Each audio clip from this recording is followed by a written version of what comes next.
The world knew Marilyn Monroe as Hollywood's untouchable goddess, the blonde bombshell who smiled for cameras and sang for presidents. But in 1955, while America watched her shimmer on silver screens, a powerful man sat alone in his study, pen trembling over paper, confessing a secret that would remain buried for nearly 60 years. Elia Kazan, the most influential director in Hollywood, was writing to his wife. The words he chose were not apologies.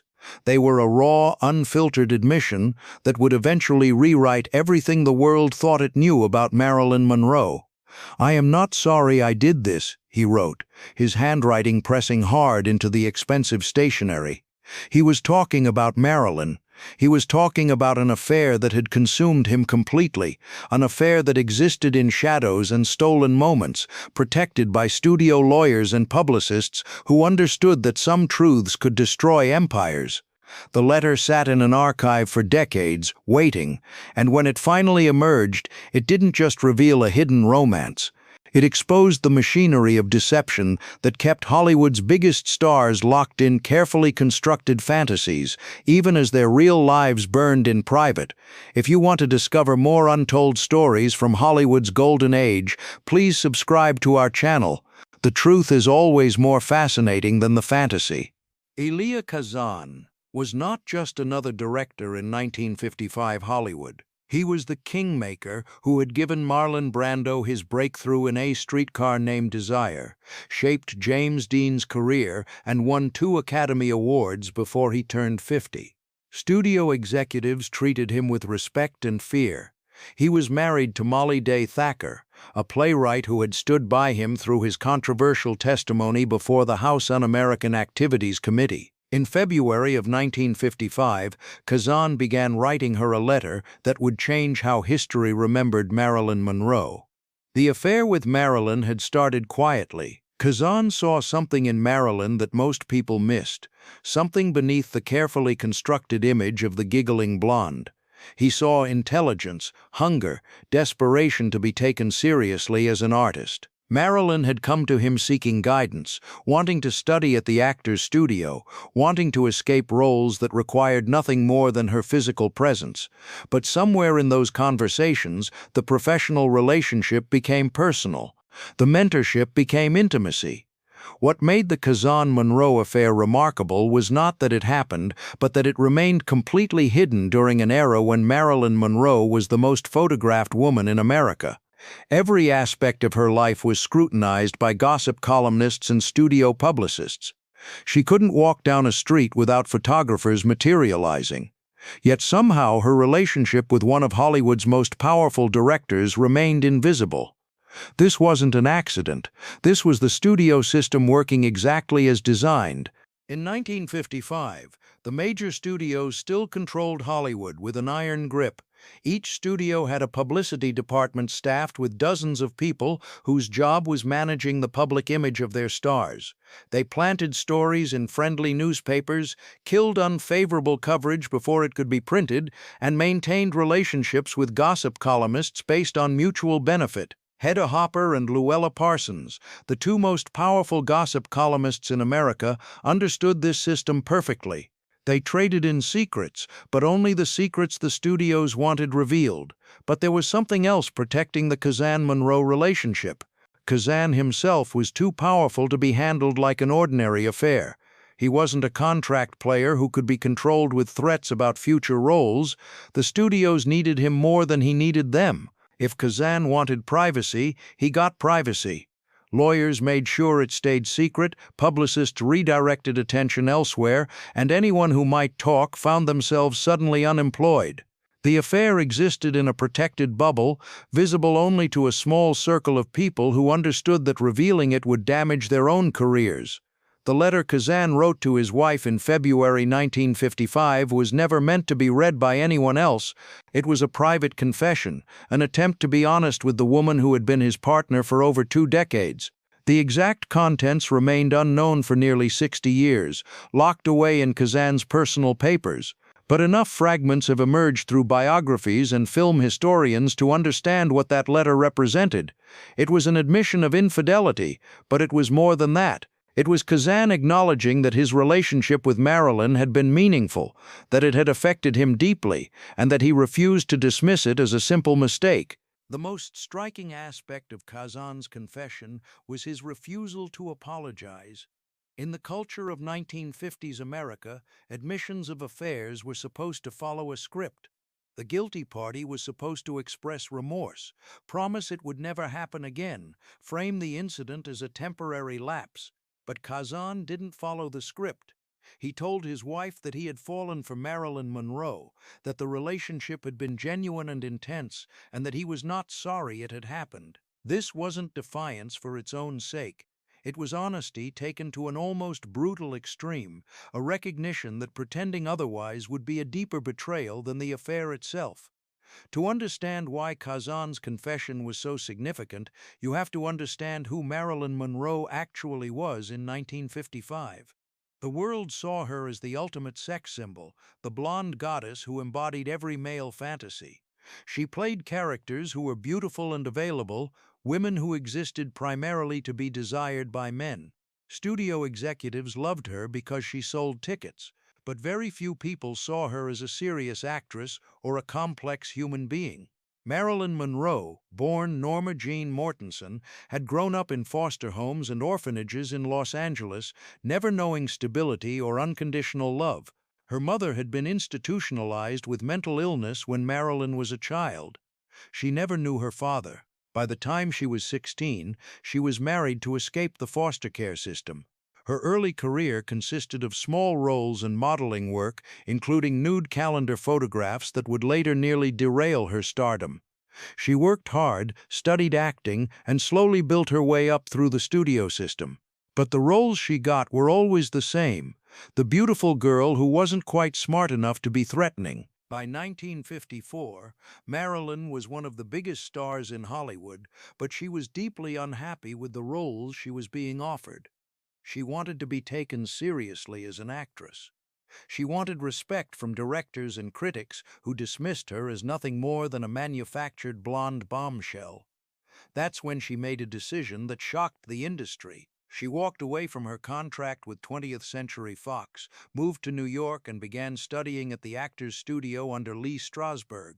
This was unprecedented. You didn't walk away from a studio contract. The studios owned you, and if you tried to break free, they could destroy you. But Marilyn was willing to risk everything for a chance to be seen as more than just a pretty face. It was during this period of self-imposed exile from Hollywood that Marilyn's relationship with Elia Kazan deepened into something more than professional mentorship.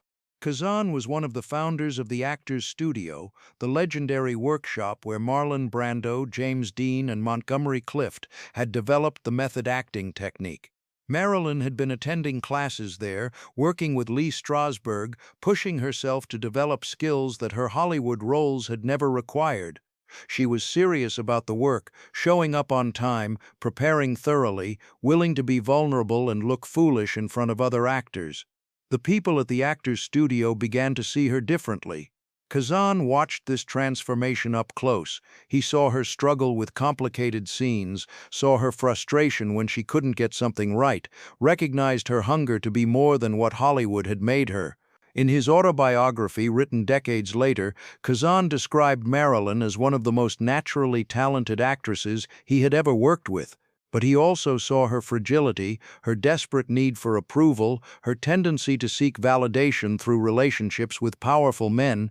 This pattern had defined much of Marilyn's adult life. Her marriages to Joe DiMaggio and later Arthur Miller, her rumored affairs with numerous Hollywood figures, all followed the same template. She was drawn to men who represented success and authority, men who might finally give her the respect and security she had never had as a child. The affair between Kazan and Marilyn fit this pattern, but it also seemed to be something more. There was genuine intellectual connection between them. They talked about acting technique, about the craft of performance, about the books Marilyn was reading in her attempt to educate herself. Kazan took her seriously as an artist, in a way that few men in her life had. He didn't see her as just a beautiful woman to be possessed.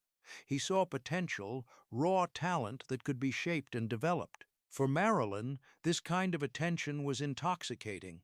Finally, someone who treated her like she had a mind, who believed she could be more than what the studios had told her she was. The exact duration of the Kazan-Monroe affair remains somewhat unclear, protected by both participants' careful maintenance of privacy. Most biographers place it primarily in 1954 and 1955, during the period when Marilyn was in New York studying at the Actors Studio and rebelling against her studio contract. This was before her marriage to playwright Arthur Miller in 1956, though the timelines likely overlapped in complicated ways. What's remarkable is how completely the affair was kept from public knowledge during this period. Marilyn was constantly followed by photographers and reporters. Her movements were tracked and reported. When she sneezed, it made gossip columns.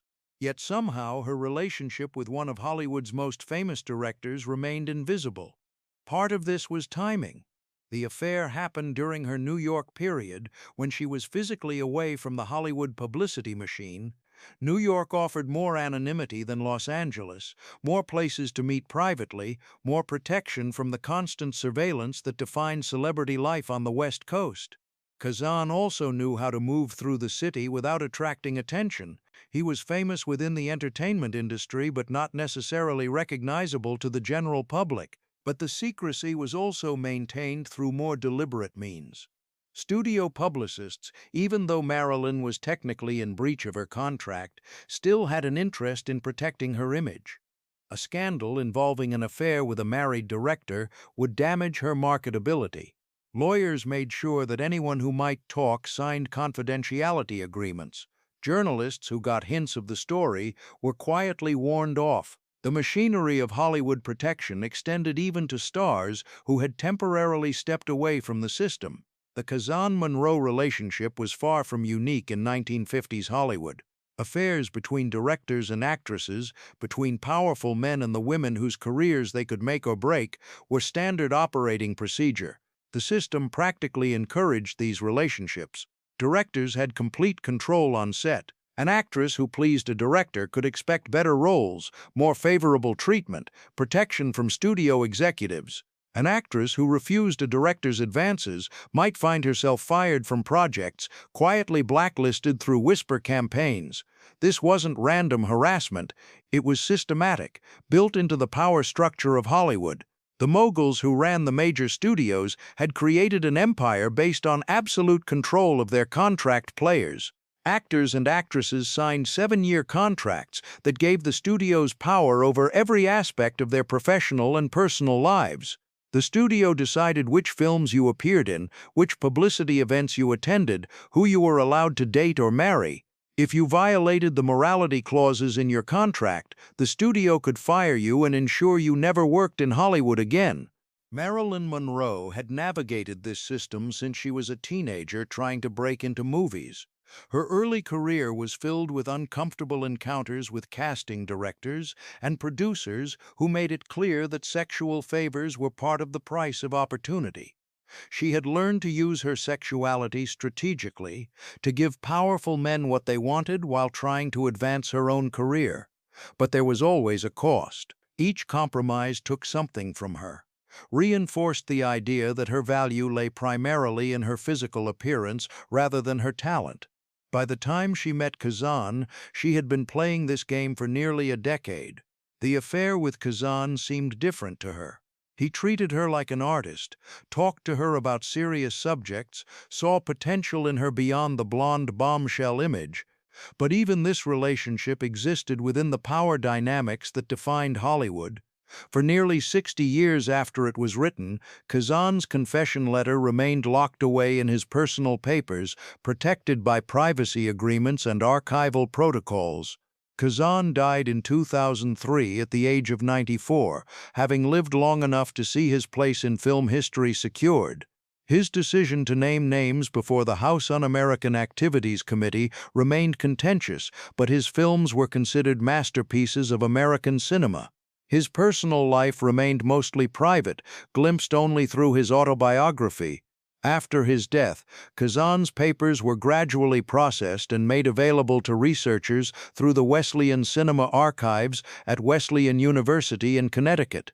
The collection was massive, containing correspondence, script notes, production materials, and personal writings from 7 decades. Archivists worked slowly through the materials. Some materials were immediately accessible. Others remained restricted because they contained information about living people or because executors had placed temporary holds. The letters to his wife about Marilyn fell into this protected category. In 2014, a film historian working on a comprehensive biography of Kazan received permission to examine previously restricted correspondence. That's when the full details of the affair and Kazan's confession letter finally became public knowledge. The historian published excerpts and analysis in a respected film journal. The revelations made immediate headlines, not because affairs between directors and actresses were shocking, but because this one had remained completely hidden for so long, and because Kazan's own words confirmed what had previously been speculation. The phrase, "I am not sorry I did this," became the hook that every news story emphasized because it captured something essential about both participants. Kazan had refused to diminish what he felt for Marilyn by pretending to regret it. The emergence of Kazan's letters forced a reconsideration of Marilyn Monroe's life and the way her story had been told for 5 decades. The standard narrative of Marilyn had always emphasized her victimhood, her vulnerability, her destruction by the Hollywood system and by men who used her. These elements were certainly true and important, but they were also incomplete. The Kazan letters revealed a woman who had pursued an intellectual and artistic relationship with one of Hollywood's most respected directors who had been taken seriously as an artist by someone whose opinion mattered. This didn't erase the exploitation and damage Marilyn had suffered, but it complicated the simple story of passive victim that had dominated most biographies. Feminist scholars and film historians seized on this new information as evidence that Marilyn had agency and intelligence that the traditional narratives had erased. They argued that focusing only on her victimhood actually reinforced the same objectification that had harmed her during her lifetime. By seeing her only as a beautiful woman destroyed by cruel men, we were denying her the complexity and interior life that every human deserves. The Kazan affair showed Marilyn actively pursuing her artistic development, choosing to study with the best teachers available, forming relationships with men who could help her grow as an actress. This wasn't the whole truth either, because power dynamics always complicated these relationships, but it was a different truth than the one that had been told before. The letters also revealed how effective the Hollywood publicity machine had been at controlling information and shaping public perception. For 60 years, the affair had remained hidden despite involving 2 of the most famous people in American entertainment. This spoke to the power of studio systems to bury truths that didn't fit the narratives they wanted to sell. Marilyn had to remain the innocent sex symbol, the girl who men desired but who remained somehow untouched and pure. Any revelation that she had agency threatened that carefully constructed image. Kazan had to remain the serious artist, the intellectual director who cared only about the work. An affair with his biggest star would have suggested he was just another Hollywood director exploiting his position.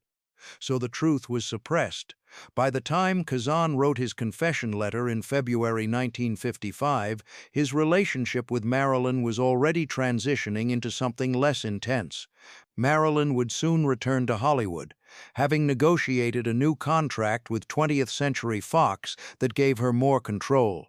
She would marry Arthur Miller in June 1956, beginning a troubled 5-year marriage.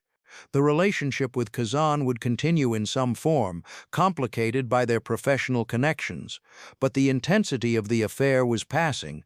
Kazan remained married to Molly Day Thacker until her death from cancer in 1963. How she responded to his confession letter remains unknown. Kazan's autobiography, published in 1988, mentioned Marilyn briefly, but did not discuss the affair in detail. He had learned that some truths were better left in private letters. He remarried in 1967 and continued directing until retirement. When he received an honorary Academy Award in 1999, dozens of audience members refused to applaud, a reminder that certain betrayals are never forgotten. Marilyn's final years have been analyzed and mythologized endlessly. Her death in August 1962, officially ruled a probable suicide from barbiturate overdose, has been questioned and investigated for 6 decades. The theories range from accidental overdose to murder involving the Kennedy family. The truth remains elusive, lost in the destruction of evidence and unreliability of witnesses. What's certain is that Marilyn died alone in her bedroom in Brentwood, surrounded by pill bottles and unfinished projects, her potential never fully realized. She was 36 years old. Why did Kazan write that letter and refuse to apologize? One interpretation is that he was attempting to be radically honest in his marriage, believing that truth was better than continued deception. Another view suggests he was unburdening his guilt while refusing to take full responsibility. A third possibility is that he was trying to force a crisis, perhaps unconsciously hoping his wife would leave him and free him to pursue Marilyn more openly. But there's something else in that phrase, "I am not sorry I did this," that goes beyond personal psychology. It was Kazan asserting that Marilyn Monroe was worth the risk and the damage to his marriage. In a culture that constantly diminished her, that saw her as nothing more than a beautiful body, Kazan was saying she had value that justified his betrayal of his vows. This was both incredibly arrogant and strangely honoring to Marilyn. He was treating her as someone worthy of serious emotional investment, not just a starlet to be used and discarded. For a woman who spent her entire adult life being objectified and dismissed, who constantly searched for validation from men who might finally see her as more than just a sex symbol, Kazan's refusal to minimize their relationship might have meant everything. In the end, the Kazan letters didn't solve the mystery of Marilyn Monroe. They didn't explain her death or resolve the questions about her final years. What they did was add another layer to our understanding of who she was, another piece of evidence that the woman the world thought it knew was far more complex than the image Hollywood had sold. Marilyn Monroe was not just a victim of the studio system, though she was certainly that. She was not just a sex symbol who traded on her appearance, though she did that when necessary. She was not just a troubled woman destroyed by addiction, though those struggles were real and devastating. She was also an artist who fought for respect and recognition. She was an intelligent woman who educated herself and sought out relationships with intellectuals and serious actors. She was someone capable of inspiring genuine passion in men who had seen everything Hollywood had to offer. She was complicated, contradictory, impossible to reduce to a single narrative. The affair with Kazan was part of that complexity. It showed her making choices about her career and relationships, pursuing what she needed even when it was difficult. It showed her being taken seriously by someone whose opinion mattered. The phrase, "I am not sorry I did this," has echoed through the decades since those letters emerged. It represented a refusal to diminish or apologize for genuine feeling, even when that feeling violated social conventions and caused pain. For Marilyn, who spent her life being reduced to a fantasy object, having someone refuse to apologize for caring about her might have been the greatest validation she ever received. It suggested that she was worth the risk, worth the damage, worth remembering as something more than just a beautiful image on a screen. 60 years after her death, we are still discovering new truths about who she really was. The letters reminded us that the woman we thought we knew was always more than we imagined, and that the truth is always more fascinating than the carefully constructed fantasy.